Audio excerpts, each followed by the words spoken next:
ಕೈವಾರ ಗ್ರಾಮವನ್ನು ಮುಂದಿನ ದಿನಗಳಲ್ಲಿ ಪಟ್ಟಣ ಪಂಚಾಯಿತಿ ಮಾಡಲಾಗುವುದು ಎಂದು ಸಚಿವ ಎಂಸಿ ಸುಧಾಕರ್ ಕಾರ್ಯಕ್ರಮವೊಂದರಲ್ಲಿ ಸ್ಪಷ್ಟಪಡಿಸಿದ್ದಾರೆ.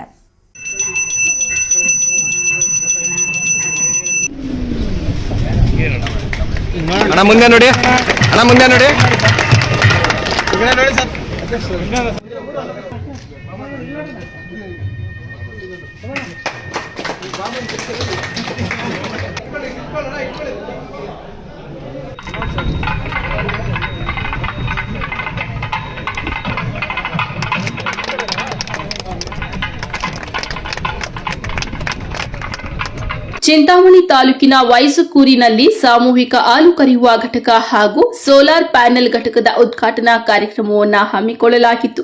ಕಾರ್ಯಕ್ರಮದಲ್ಲಿ ಮಾತನಾಡಿದ ಸಚಿವ ಸುಧಾಕರ್ ಚಿಂತಾಮಣಿ ಕ್ಷೇತ್ರದ ಅಭಿವೃದ್ಧಿ ಬಗ್ಗೆ ಪ್ರಸ್ತಾಪ ಮಾಡಿದ್ದಾರೆ. ಚಿಂತಾಮಣಿ ಕ್ಷೇತ್ರ ಸಿಲಿಕಾನ್ ಸಿಟಿಗೆ ಕೂಗಳತೆಯ ದೂರದಲ್ಲಿ ಇರುವುದರಿಂದ ಕೈಗಾರಿಕೆಗಳ ಸ್ಥಾಪನೆಯಾಗುತ್ತಿದ್ದು ಮುಂದಿನ ದಿನಗಳಲ್ಲಿ ಉದ್ಯೋಗ ಸೃಷ್ಟಿಯಾಗಲಿದೆ. ಜೊತೆಗೆ ರೈತರಿಗೆ ಹೆಚ್ಚಿನ ಅನುಕೂಲವಾಗಲಿದ್ದು ಕ್ಷೇತ್ರದ ಜನರಿಗೆ ವರದಾನವಾಗಲಿದೆ. ಜಂಗಮಕೋಟೆಯಿಂದ 10 ಕಿಲೋಮೀಟರ್ನಿಂದ ಮಸ್ತೇನಹಳ್ಳಿ ಹಾಗೂ ದೇವನಹಳ್ಳಿಯಿಂದ ಜಂಗಮಕೋಟೆ ರಸ್ತೆಗಳು ಅಭಿವೃದ್ಧಿಯಾಗುತ್ತಿದ್ದು ಇದರಿಂದ ಮಸ್ತೇನಹಳ್ಳಿ ಸುತ್ತಮುತ್ತಲಿನ ಗ್ರಾಮಗಳು ಸಾಕಷ್ಟು ಅಭಿವೃದ್ಧಿಯಾಗಲಿದೆ ಎಂದು ತಿಳಿಸಿದ್ದಾರೆ. ಸುಮಾರು 12,500 ಎಕರೆಯಷ್ಟು ಅಲ್ಲಿ ಪರಿಭಾವಿತ ಡೀಮ್ಡ್ ಫಾರೆಸ್ಟ್ ಅಂತ ಹೇಳಿ ಸುಪ್ರೀಂ ಕೋರ್ಟ್ ನಿರ್ದೇಶನದ ಮೇಲೆ ಬಂದಂತದಕ್ಕೆ ಮಾಡಿದ್ದಾರೆ. ನಾನು ಯಾವಾಗ ಹೇಳಿದೆ, ಕೋಲಾರ ಜಿಲ್ಲೆ ನಮ್ಮ ಜಿಲ್ಲೆಗಿಂತ ದೊಡ್ಡದು. ಅಲ್ಲಿ 6 ವಿಧಾನಸಭಾ ಕ್ಷೇತ್ರಗಳಿದ್ದಾವೆ ಮತ್ತು ಜನಸಂಖ್ಯೆ ಕೂಡ ಜಾಸ್ತಿ ಇದೆ.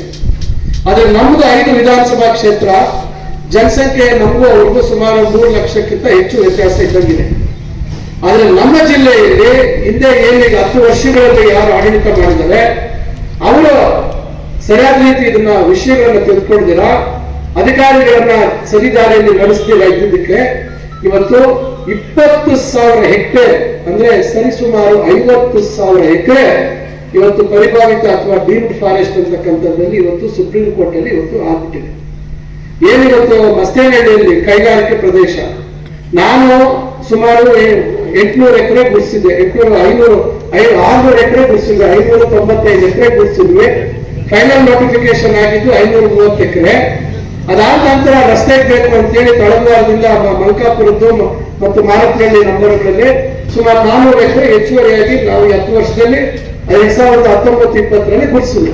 ಇದೇ ವೇಳೆ ಕೈವಾರ ತಾತಯ್ಯ ಕ್ಷೇತ್ರವಿರುವ ಕೈವಾರ ಗ್ರಾಮವನ್ನು ಮುಂದಿನ ದಿನಗಳಲ್ಲಿ ಪಟ್ಟಣ ಪಂಚಾಯಿತಿ ಮಾಡುವುದಾಗಿ ಸಚಿವ ಸುಧಾಕರ್ ಭರವಸೆ ನೀಡಿದ್ದಾರೆ.